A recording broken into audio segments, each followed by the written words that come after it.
यदि हम एक कमरे में बैठे हों और दूसरे कमरे में एक म्यूज़िक सिस्टम बज रहा हो और दरवाज़ा खुला हो, तो हम उस म्यूज़िक सिस्टम से आने वाले म्यूज़िक को सुन पाते हैं। वैसा इसलिए होता है क्योंकि ध्वनि तरंगे जो उस म्यूज़िक सिस्टम से चल रही हैं वो बैंड होकर हमारे कानों तक पहुंच जाती हैं। लेकिन यदि उसी कमरे में ध्वनि स्रोत की जगह कोई प्रकाश स्रोत रखा हो, तो क्या प्रकाश स्रोत चलकर मुड़कर हमारे आंखों तक पहुंचती है? क्या जो घटना ध्वनि तरंगों के साथ हुई है वो प्रकाश तरंग के साथ होती है? ये ध्वनि तरंग मुड़कर हमारे कानों तक कैसे पहुंची? इसकी व्याख्या हाइगन्स ने कुछ इस प्रकार करी। जैसे कि हम जानते हैं ध्वनि तरंग है और तरंग तरंगाग्र के रूप में आगे बढ़ता है। जैसे ही तरंगाग्र इस दरवाजे तक पहुंचता है, इस दरवाजे पर, इस ओपनिंग पर हर एक कण एक सेकेंडरी वेवलेट्स का निर्माण करते हैं और इस प्रकार ये तरंग दूसरे कमरे में भी आगे की ओर बढ़ जाता है, जिसके कारण कुछ तरंगे हमारे कानों तक पहुंचती है और हम उन तरंगों को सुन पाते हैं। प्रकाश भी तो एक तरंग है।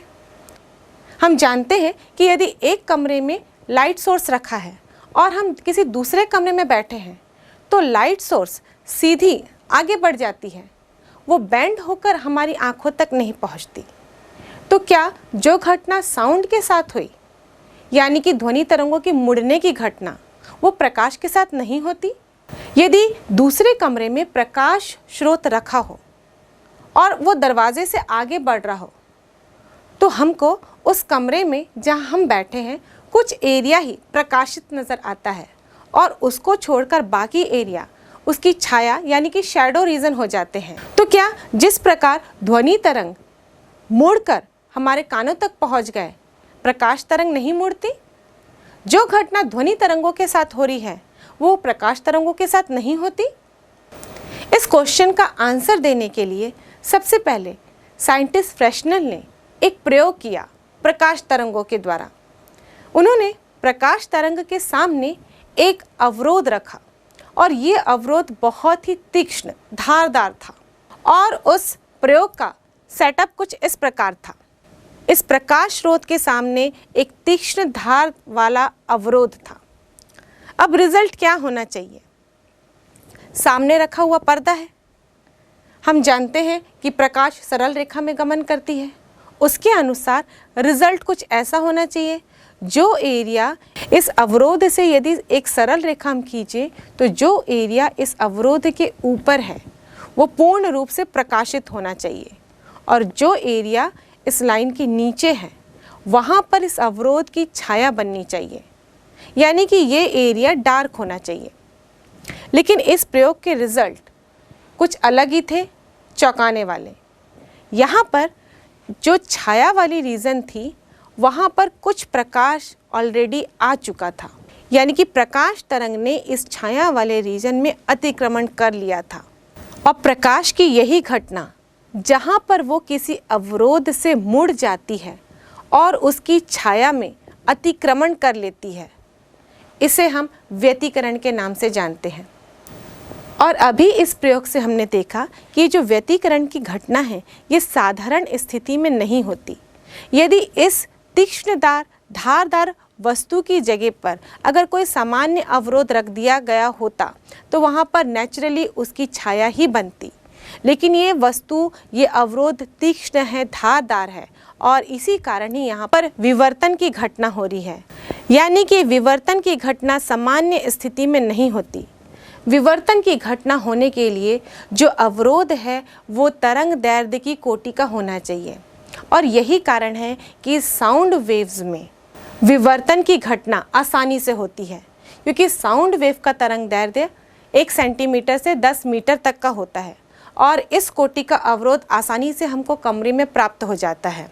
लेकिन प्रकाश का तरंग दैर्ध्य जो कि 7 रंगों में बटा है, यदि हम माध्य रंग पीले को ले तो 5.5 × 10⁻⁻7 मीटर होता है और इस कोटि का अवरोध सामान्य स्थिति में प्राप्त नहीं किया जा सकता।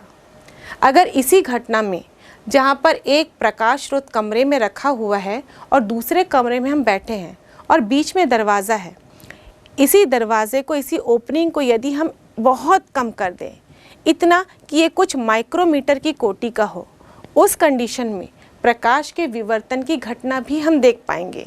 और जिस क्षेत्र में, जिस रीजन में शैडो मिलनी थी, वहाँ पर प्रकाश मुड़कर उस शैडो में, उस छाया में अतिक्रमण कर लेगी। और इस घटना की व्याख्या न्यूटन के कणिका सिद्धांत के आधार पर कभी भी नहीं की जा सकती। इसके लिए हाइगन्स के तरंग सिद्धांत को ही इस घटना को समझने के लिए अप्लाई करना होगा, जिसके अनुसार जब प्रकाश तरंग उसके एक कोटि के बराबर किसी अवरोध से टकराती है तो वो मुड़ जाती है। यानी कि एक तरंगाग्र जब मुड़ता है तो उस तरंगाग्र के जो एक्सपोज्ड भाग होते हैं उनमें से निकलने वाली द्वितीयक तरंगिकाएं आपस में अध्यारोपित होती हैं, और उनके अध्यारोपण के कारण ही यहाँ पर तीव्रता का, ऊर्जा का वितरण होता है, जो कि विवर्तन प्रारूप देता है, जिसके कारण हमें पर्दे पर फिर से चमकीली और काली पट्टी नज़र आने लगती है। और इस घटना का प्रायोगिक प्रदर्शन दो अलग अलग वैज्ञानिकों ने किया था, एक फ्रेनल और दूसरा फ्रॉनहोफर। इसके आधार पर इस विवर्तन को हम दो प्रकार में बांटते हैं, फ्रेनल विवर्तन और दूसरा है फ्रॉनहोफर विवर्तन। फ्रेनल विवर्तन में जो प्रयोग किया गया था वो इस कंडीशन में किया गया था कि अवरोध से स्रोत और अवरोध से पर्दे की दूरी सीमित थी। तो जहाँ पर ये कंडीशन हो, यानी कि अवरोध से पर्दे की दूरी और अवरोध से स्रोत की दूरी सीमित होगी, तो वो कहलाता है फ्रेस्नेल विवर्तन। और यदि अवरोध से स्रोत की दूरी और पर्दे की दूरी असीमित हुई तो वो कहलाता है फ्रॉनहोफर विवर्तन। अब अवरोध से पर्दे की दूरी और स्रोत की दूरी असीमित होना ये तो प्रैक्टिकली इम्पॉसिबल है, क्योंकि यदि हम प्रयोग को लैब में कर रहे हैं, इसका मतलब ये है कि सारी चीज़ें एक सीमित दूरी पर ही होंगी, तो फिर उसको असीमित कैसे लिया गया। हम जानते हैं कि कोई भी तरंगाग्र यदि बहुत दूर से आ रहा होता है, चाहे वो गोलीय है चाहे वो समतल है, दूर से आने की स्थिति में उसका एक छोटा सा भाग ही हमको मिल पाता है, या फिर हम यूँ कहें कि दूर आते आते उसकी वक्रता कम हो जाती है।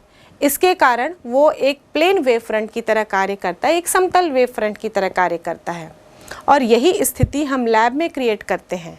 विवर्तन की घटना को अच्छे तरह से समझने के लिए हम फ्रॉनहोफर के प्रयोग का सेटअप देखते हैं। फ्रॉनहोफर के प्रयोग को अच्छे से समझने के लिए हम किसी भी तरंगाग्र, चाहे वो गोलीय हो चाहे वो बेलनाकार हो, उस पर एक बाइकॉन्वेक्स लेंस का एक्शन देखेंगे, उसका क्या प्रभाव पड़ता है ये देखते हैं। यदि कोई प्रकाश स्रोत इस कॉन्वेक्स लेंस के फोकस पर स्थित हो, ये एक प्रकाश स्रोत बिंदु आकार का है, यानी कि इसमें से गोलीय तरंगाग्र निकल रहे होंगे। जब ये गोलीय तरंगाग्र इस लेंस से टकराते हैं, यदि हम प्रकाश किरण के माध्यम से देखें तो यहाँ पर ये सभी प्रकाश किरण अलग अलग दिशा में आगे बढ़ रहे हैं इस लेंस के फोकस से। तो ये सारे प्रकाश किरण लेंस से अपवर्तन के पश्चात समांतर हो जाएंगे। इसका मतलब जो वेव फ्रंट इस लेंस से गुजरेगा वो अपवर्तन के पश्चात एक प्लेन वेव फ्रंट बन जाएगा। वैसे ही यदि कोई प्लेन वेव फ्रंट इस लेंस पर पड़ रहा हो तो सारी समांतर प्रकाश किरणें वो अपवर्तन के पश्चात इसके फोकस पर जाकर मिलती हैं। सेम यहाँ पर भी ऐसे ही होगा। तो जो प्लेन तरंगाग्र इस लेंस पर आपतित होगा वो अपवर्तन के पश्चात गोलीय हो जाएगा, और ऐसा प्रतीत होगा कि एक प्रकाश स्रोत जो कि इस लेंस के फोकस पे रखा हो ये उससे उत्पन्न हो रहा है। तो इस प्रकार गोलीय तरंगाग्र लेंस पर आपतित होने पर वो समतल बन जाता है, और समतल तरंगाग्र लेंस पर आपतित होने पर वो गोलीय बन जाता है। अब इसी कॉन्सेप्ट को इस्तेमाल करते हुए फ्रॉनहोफर ने डिफ्रैक्शन यानी कि विवर्तन की व्याख्या की। उन्होंने भी अपने प्रयोग में दो लेंस लिए। पहले लेंस के सामने उन्होंने एक प्रकाश स्रोत रखा, माना कि S1 एक प्रकाश स्रोत है। अब इससे निकलने वाला गोलीय तरंगाग्र इस लेंस पर आपतित होगा और उसके बाद ये एक प्लेन वेव फ्रंट में कन्वर्ट हो जाएगा। मान लीजिए इन दोनों लेंसों के बीच में एक स्लिट है जहाँ से प्रकाश स्रोत को आगे बढ़ना है। अब ये प्रकाश स्रोत इस छोटे से स्लिट से जब गुजरेगी, ये स्लिट भी प्रकाश के तरंगदैर्ध्य की कोटि का ही होगा, तो ये दूसरे लेंस पर आपतित होगी। ये दूसरा लेंस इस प्रकाश किरणों को कन्वर्ज करेगा और इस लेंस के फोकस बिंदु पर ही, जहाँ पर किरणें कन्वर्ज होंगी, एक पर्दा रखा गया है जिसकी सहायता से हम विवर्तन प्रारूप को देख सकते हैं। मान लीजिए इस स्लिट की चौड़ाई a है और O एक ऐसा बिंदु है इस पर्दे पर जो इस स्लिट के परपेंडिकुलर बाइसेक्टर पर है, यानी कि स्लिट को दो भागों में बीचों बीच बांटते हुए इससे लंबवत दूरी पर स्थित है। अब जो प्लेन वेव फ्रंट आगे बढ़ रही है, जब इस स्लिट के पास पहुंचेगी तो इस प्लेन वेव फ्रंट पर मौजूद हर एक कण ये द्वितीयक तरंगिकाओं का निर्माण करेंगे और जो वेव A और B से इस O बिंदु पर पहुंचेगी, ये दोनों ही समान दूरी तय करेंगे।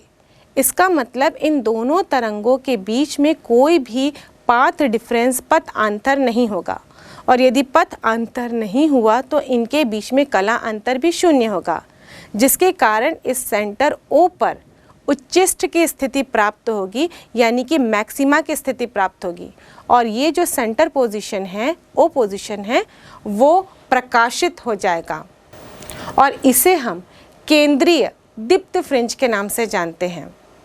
मान लीजिए इसी पर्दे पर हम एक और पॉइंट लेते हैं P। ये पॉइंट हम कहीं पर भी ले सकते हैं। अब इस बिंदु पर तीव्रता अधिक होगी या कम होगी, वो निर्भर करता है A और B से निकलने वाले तरंगों के पथ अंतर पर, क्योंकि हम देख रहे हैं जो तरंग इस A बिंदु से निकलेगा वो P बिंदु तक जल्दी पहुंच जाएगा और जो B बिंदु से निकलेगा उसको पहुंचने में कुछ समय लगेगा। मान लीजिए इस प्रकार A और B बिंदु से निकलने वाली तरंगें P बिंदु पर पहुंच रही हैं, जो कि CO के साथ थीटा कोण बनाती हुई हैं। अब A से P में पहुंचने वाली तरंग और B से P में पहुंचने वाली तरंग के बीच में जो पथ अंतर है उसको कैलकुलेट करने के लिए हम A से लंबवत रेखा ड्रॉ करेंगे इस P से निकलने वाले तरंग पर। तो ये Bn ये पथ अंतर को रिप्रेजेंट करता है और ये पथ अंतर Bn ही तय करता है कि P बिंदु पर प्रकाश की तीव्रता अधिकतम होगी या न्यूनतम। जो कोण ABN है वो भी थीटा होगा, क्योंकि ये सारी तरंग जो P बिंदु पर पहुंच रहे हैं वो CO के साथ थीटा कोण बना रहे हैं, इसलिए एंगल BAN भी थीटा होगा। तो अब इस समकोण त्रिभुज BAN में साइन थीटा बराबर BN अपॉन AB और इस AB का मान है A, तो साइन थीटा बराबर हो जाएगा BN अपॉन A और यहाँ से BN बराबर होगा A साइन थीटा। यही पथ अंतर है। अब मान लीजिए हम पहली स्थिति लेते हैं जहाँ पर ये पथ अंतर ये BN बराबर लैम्डा हो। इस स्थिति में हम AB से निकलने वाले तरंग को दो भागों में बांटते हैं, AC और CB। अब इस A बिंदु से निकलने वाली तरंग, इस C बिंदु से निकलने वाली तरंग, दोनों के बीच में पथ अंतर λ/2 का होगा। वैसे ही A से नीचे निकलने वाली तरंग और C से नीचे निकलने वाली तरंग के बीच में भी पथ अंतर λ/2 का होगा। या यूँ कहें AC जो फर्स्ट पोर्शन है ऊपर वाला और जो नीचे वाला पोर्शन है CB, इनमें से निकलने वाली तरंगों के बीच में पथ अंतर λ/2 का होगा और इस तरह इनके बीच में विनाशी व्यतिकरण होगा, जिसके कारण P बिंदु पर तीव्रता कम हो जाएगी और इस स्थिति को हम निम्निष्ठ की स्थिति कहते हैं।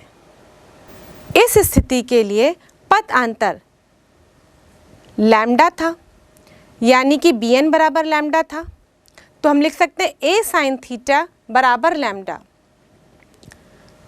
चूँकि थीटा का मान बहुत ही कम है तो हम साइन थीटा के स्थान पर थीटा लिख सकते हैं और यहाँ से थीटा बराबर हो जाएगा लैम्डा अपॉन ए। यदि हम बी एन बराबर 2 लैम्डा लेते हैं, यानी कि ये जो स्लिट है ए बी, इसको हम 4 बराबर भागों में बांटते हैं, यानी कि ए बी से निकलने वाले तरंग को हम 4 बराबर भागों में बांटते हैं, lambda by 2, lambda by 2, lambda by 2, lambda by 2। तो प्रत्येक पोर्शन से, यानी कि पहले भाग से निकलने वाले सारे तरंग दूसरे भाग से निकलने वाले सारे तरंग के बीच में लैम्डा बाई 2 का अंतर होगा, और ये जब आपस में मिलेंगे तो ये विनाशी व्यतिकरण उत्पन्न करेंगे। वैसे ही तीसरे भाग और चौथे भाग से निकलने वाले तरंग भी एक दूसरे से विनाशी व्यतिकरण करेंगे, और इसलिए इस स्थिति में भी तीव्रता कम हो जाएगी और हमें निम्निष्ठ की स्थिति प्राप्त होगी, जिसे हम द्वितीय निम्निष्ठ के नाम से जानते हैं। और यदि इसकी कोणीय स्थिति देखें तो थीटा बराबर 2 लैम्डा अपॉन ए होगा, और वैसे ही तृतीय निम्निष्ठ के लिए थीटा बराबर 3 लैम्डा अपॉन ए होगा। और इस प्रकार यदि हम nवें निम्निष्ठ की कोणीय स्थिति लिखें तो ये होगा थीटा n बराबर n लैम्डा अपॉन ए, जहाँ n का मान 1, 2, 3 इस प्रकार आगे बढ़ेगा, जो कि प्रथम, द्वितीय, तृतीय द्वितीयक निम्निष्ठों की स्थिति बताते हैं।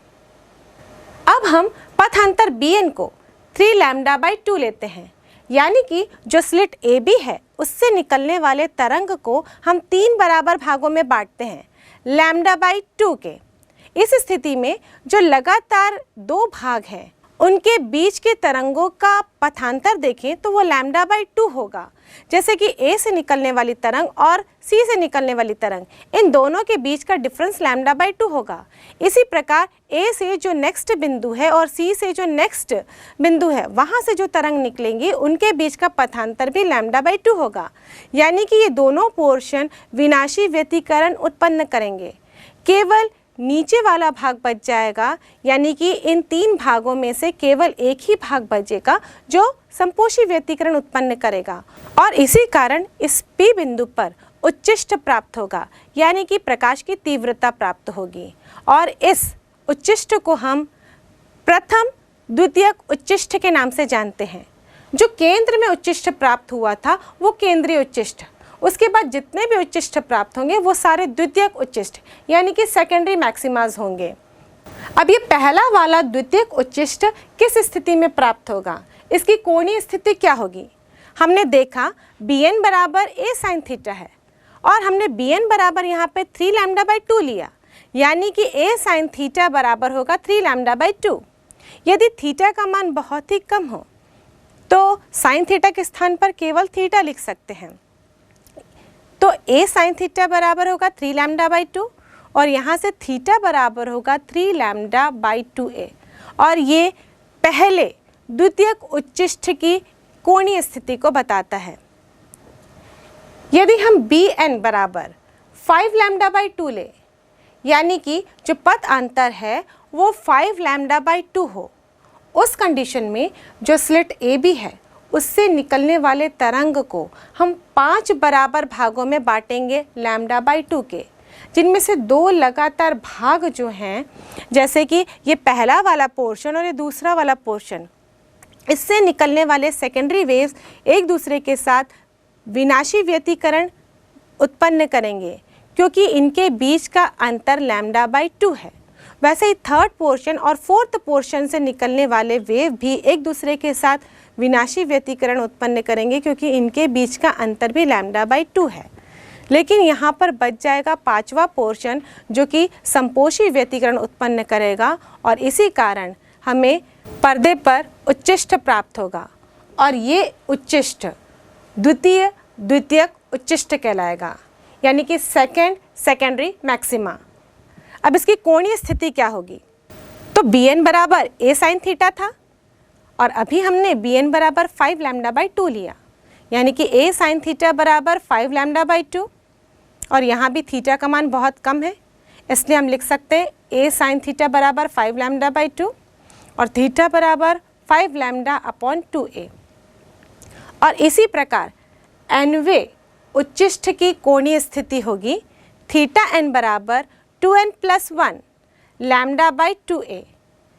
यहाँ पर हम देख रहे हैं कि जो उच्चिष्ठ है वो लैम्डा बाई 2a का विषम गुणक है, तो यहाँ पर हमने 2n + 1 लिख दिया। जहाँ n का मान 1, 2, 3 एंड सो ऑन आगे रखते जाने पर हमें पहला द्वितीयक उच्चिष्ठ, दूसरा द्वितीयक उच्चिष्ठ, तीसरा द्वितीयक उच्चिष्ठ प्राप्त होते जाता है और ये उच्चिष्ठ केंद्रीय उच्चिष्ठ के दोनों ओर प्राप्त होते हैं। अब केंद्रीय उच्चिष्ठ से इन उच्चिष्ठों और निम्निष्ठों की दूरी कितनी होगी पर्दे पर, ये ज्ञात करेंगे। निम्निष्ठ की स्थिति के लिए यदि हम इस चित्र को देखें, मान लीजिए निम्निष्ठ y दूरी पर केंद्र से प्राप्त हो रहा है, तो इस चित्र अनुसार tan थीटा इक्वल टू होगा y/d यानी कि लंब बटे आधार, और चूंकि यहाँ पे थीटा का मान बहुत कम है इसलिए tan थीटा बराबर भी थीटा होगा, तो हम लिख सकते हैं थीटा बराबर y/d। और इस निम्निष्ठ की कोणीय स्थिति थीटा बराबर थी n λ/a, तो यहाँ हम लिखेंगे y/d बराबर n λ/a और यहाँ से y का मान प्राप्त होगा n λd/a। वैसे ही सेंटर से द्वितीयक उच्चिष्ठों की दूरी ज्ञात करने के लिए भी हम चित्र को देखें, माना कि ये उच्चिष्ठ y दूरी पर है, तो यहाँ पर भी tan थीटा बराबर y/d होगा, या कह सकते हैं थीटा बराबर y/d। पर उच्चिष्ठ की जो कोणीय स्थिति थी वो थीटा बराबर 2n + 1 λ/2a है, तो यहाँ से हम लिख सकते हैं y/d 2n + 1 λ/2a और y बराबर होगा 2n + 1 λd/2a। और यही केंद्र से उच्चिष्ठों की दूरी होगी। अब हम उच्चिष्ठ की चौड़ाई ज्ञात करेंगे। किसी भी द्वितीयक उच्चिष्ठ की चौड़ाई दो क्रमागत निम्निष्ठों की बीच की दूरी होगी। माना कि स्थिति yn बराबर n λd/a है, तो इससे हम एक आगे का निम्निष्ठ भी ले सकते हैं, इससे कम वाला निम्निष्ठ भी ले सकते हैं। माना कि हमने इससे एक पहले का निम्निष्ठ लिया है, यानी कि yn-1 और उसकी स्थिति yn-1 होगी बराबर n-1 λd/a। अब हम इन दोनों का अंतर निकालते हैं, यानी कि मैक्सिमम की जो चौड़ाई होगी बीटा मैक्सिमम बराबर yn-1 और इस पूरे समीकरण को हल करेंगे तो हमें मिलेगा λd/a, यानी कि सारे उच्चिष्ठों की चौड़ाई एक समान होगी, क्योंकि यहाँ हम देखें लैम्डा इस प्रयोग में नियतांक था, पर्दे की दूरी नियत है, इस स्लिट की दूरी भी नियत है, तो यानी इस उच्चिष्ठ की चौड़ाई भी एक समान होगी। वैसे ही यदि हम निम्निष्ठ की चौड़ाई ज्ञात करें तो ये दो क्रमागत उच्चिष्ठों के बीच का अंतर होगी।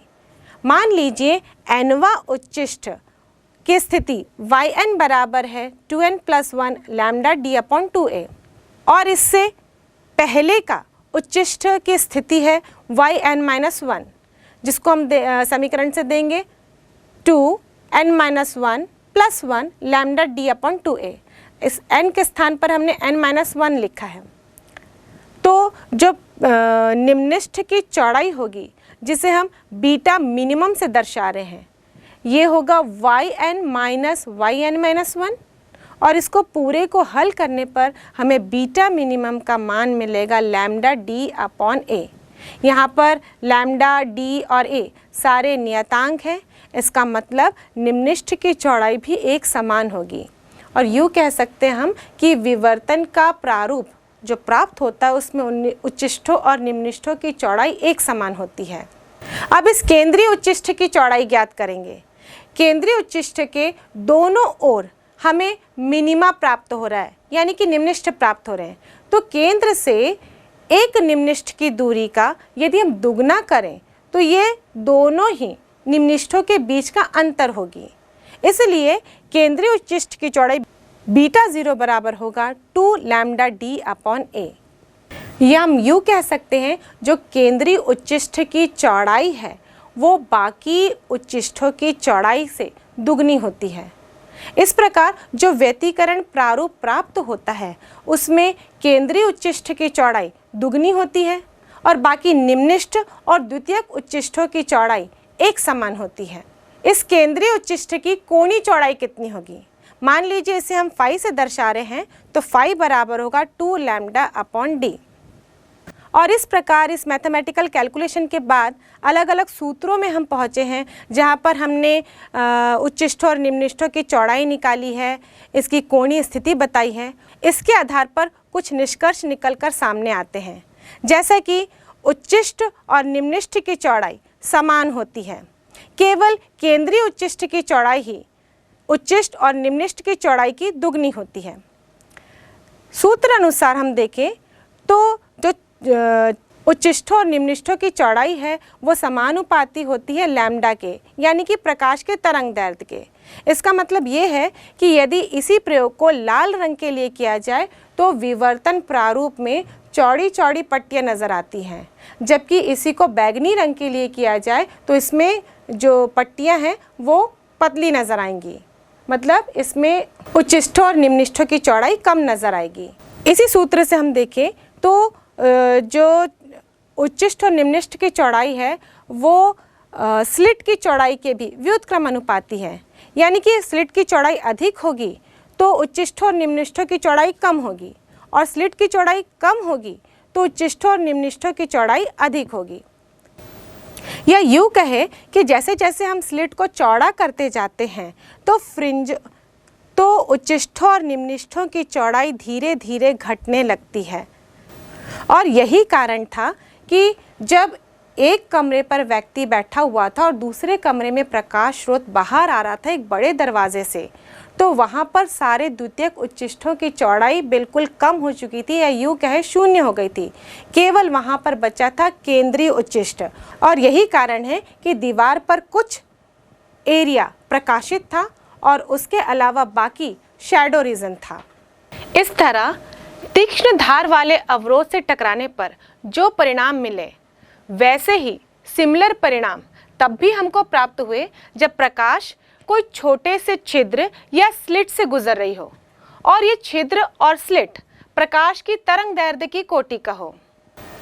साथ ही प्रकाश के मार्ग में कोई छोटा सा अवरोध आ गया जो कि उसकी तरंग दैर्ध्य की कोटि का था। उस कंडीशन में भी हमको इसी प्रकार के परिणाम प्राप्त हुए। जैसा कि यहाँ पर हम देख रहे हैं एक छोटा सा छिद्र है और यहाँ से प्रकाश को गुजरना है, और दूसरे कंडीशन में हम देख रहे हैं कि एक छोटा सा अवरोध है जो प्रकाश के मार्ग में रखा है। अब प्रकाश की कणिका सिद्धांत के आधार पर क्या होना चाहिए था कि जो गैप या ओपनिंग यहाँ पर दिख रहा है वहाँ से प्रकाश को गमन करते हुए आगे बढ़ जाना चाहिए था, और पर्दे पर कुछ एरिया प्रकाशित दिखता और इसके दोनों ओर उसकी ज्यामिति छाया मिलती, और इस केस में प्रकाश बीच में से इस अवरोध पर रुक जाता और इसके दोनों ओर प्रकाशित एरिया दिखता। पर हुआ क्या, जहां पर कंप्लीट डार्कनेस दिखना चाहिए था वहां पर प्रकाश का अतिक्रमण हो गया और वहां पर प्रकाश की तीव्रता में पुनर्वितरण हो गया। कहीं तीव्रता अधिक दिखने लगी और कहीं पर कम। वैसे ही जहां पर इस अवरोध के कारण एक कंप्लीट डार्क एरिया दिखना चाहिए था वहां पर प्रकाशित एक धब्बा नजर आया। मतलब प्रकाश की किरण इन किनारों से टकराकर मुड़ती हुई उस शैडो रीजन पे पहुंच गई, और इस प्रकार वहां पर भी प्रकाश की तीव्रता का पुनर्वितरण देखने को मिला।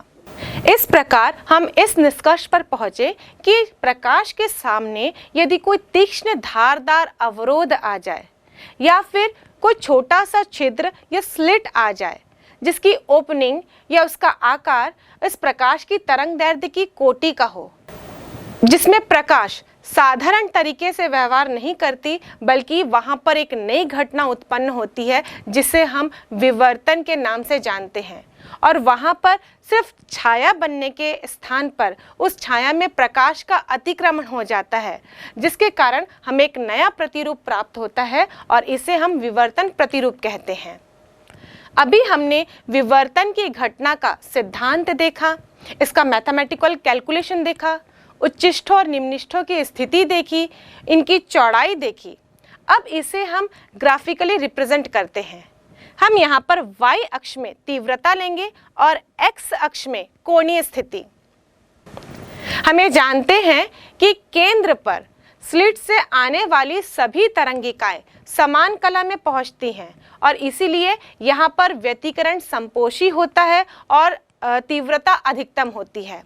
तो केंद्र पर हम अधिकतम तीव्रता प्लॉट करेंगे और इस केंद्रीय उच्चिष्ठ की चौड़ाई दुगनी होती है, तो हम इसे मोटा बनाएंगे।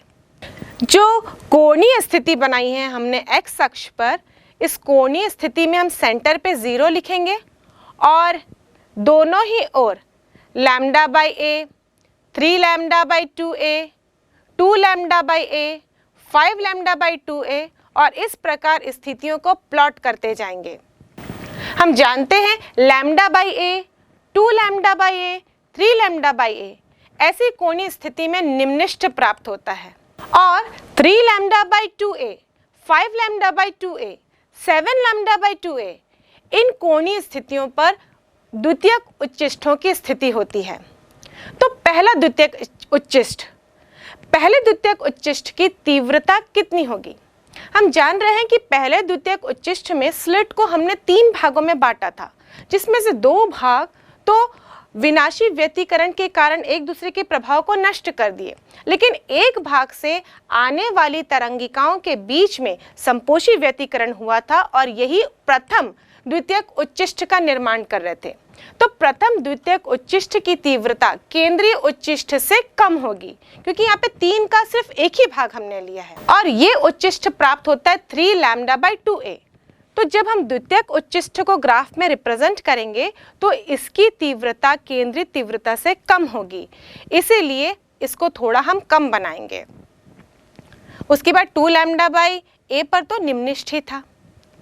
अब द्वितीयक उच्चिष्ठ ये किस स्थिति में प्राप्त हो रहा था? ये 5 लैम्डा बाई 2a की कोणीय स्थिति में प्राप्त हो रहा था और इस समय हमने स्लिट को 5 बराबर भागों में बांटा था, जिसमें 4 भाग एक दूसरे से विनाशी व्यतिकरण करते हुए एक दूसरे के प्रभाव को नष्ट कर रहे थे। इन 5 भागों में से एक ही भाग से आने वाली तरंगिकाएं संपोषी व्यतिकरण करके उच्चिष्ठ का निर्माण कर रही थी।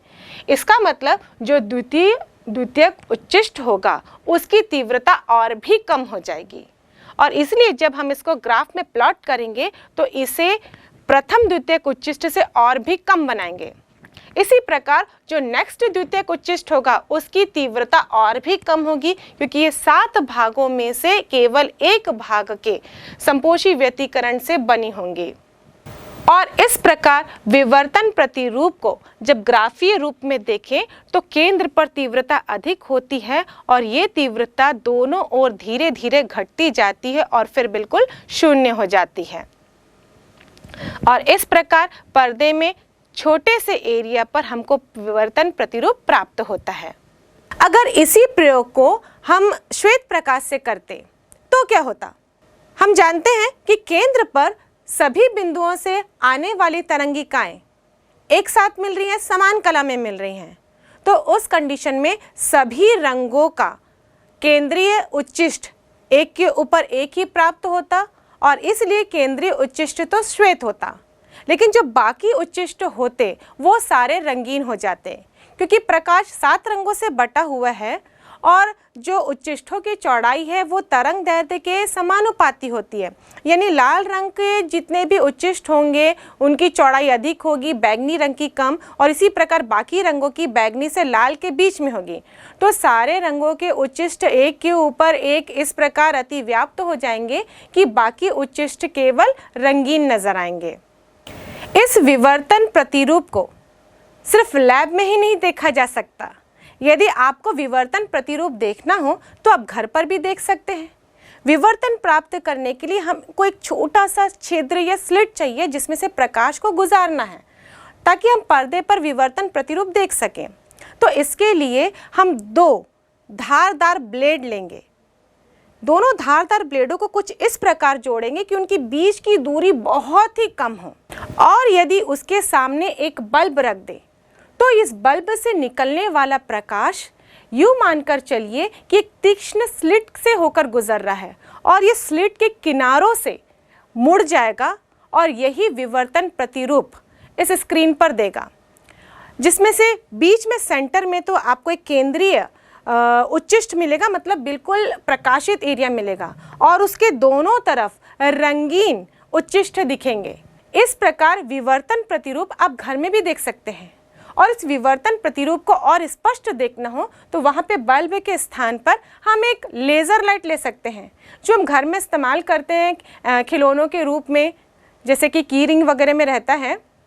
तो वहाँ पर हम लाल रंग का लेज़र लाइट भी यूज़ कर सकते हैं। इस दो ब्लेड के बीच में जो स्लिट बनी है उस पर यदि इस लाल रंग के प्रकाश को डाला जाए तो ये व्यतिकरण प्रारूप दीवार पर आपको देखने को मिलेगा, जो कि बहुत ही खूबसूरत होगा।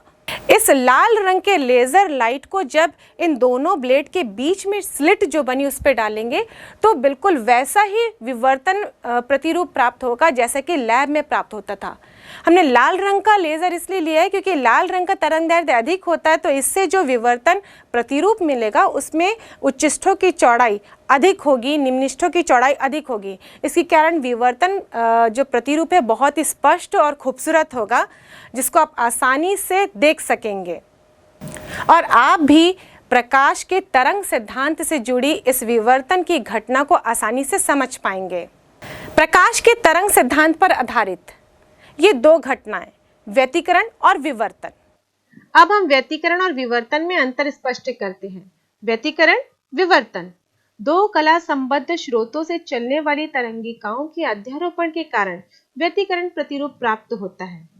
एक ही तरंगाग्र के विभिन्न बिंदुओं से चलने वाली तरंगिकाओं के अध्यारोपण के कारण विवर्तन प्रतिरूप प्राप्त होता है। इसमें समस्त दीप्त फ्रिंजों की तीव्रता एक समान होती है। केंद्रीय उच्चिष्ठ की तीव्रता अधिकतम होती है, द्वितीयक उच्चिष्ठों की तीव्रता क्रमशः घटती जाती है। इसमें समस्त दीप्त फ्रिंजों की चौड़ाई एक समान होती है। इसमें एक केंद्रीय दीप्त उच्चिष्ठ होता है जिसकी चौड़ाई द्वितीयक उच्चिष्ठों की चौड़ाई से दुगनी होती है। इसमें दीप्त और अदीप्त फ्रिंजों के बीच विपर्यास यानी कि कॉन्ट्रास्ट अच्छा होता है। इसमें उच्चिष्ठ और निम्निष्ठ के बीच विपर्यास उतना अच्छा नहीं होता।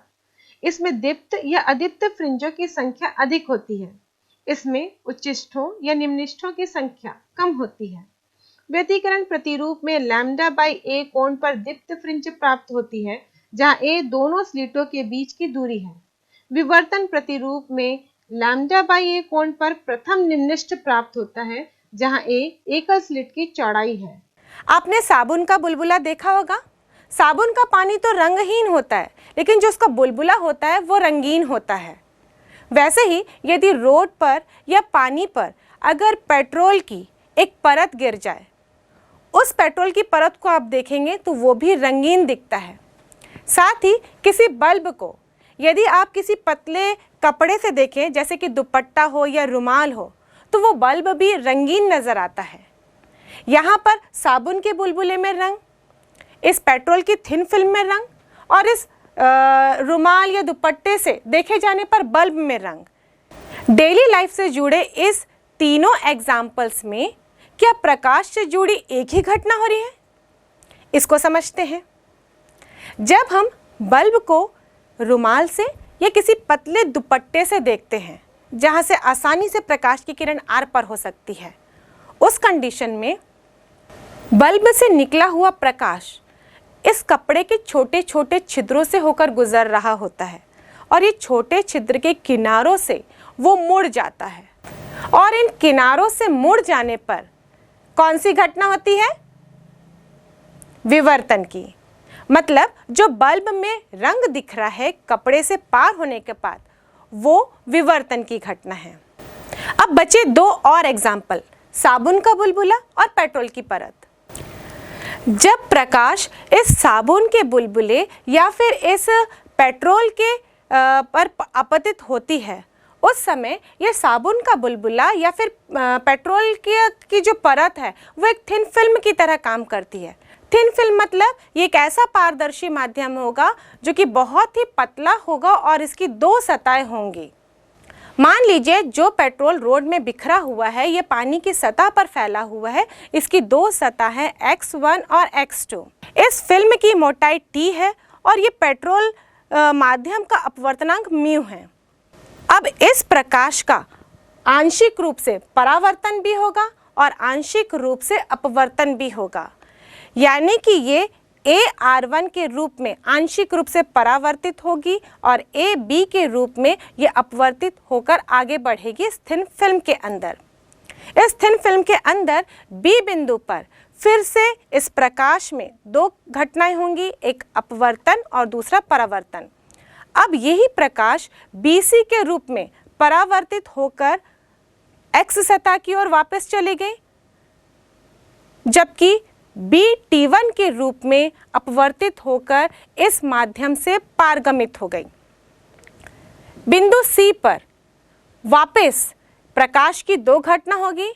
ये अपवर्तित होकर ये C से R2 के रूप में इस फिल्म से बाहर निकल जाएगी, जबकि C D के रूप में वापस इस फिल्म के अंदर रिफ्लेक्ट होकर D बिंदु तक पहुंचेगी और फिर इस D बिंदु से यह प्रकाश DT के रूप में इस पेट्रोल की थिन फिल्म से पारगमित हो जाएगा।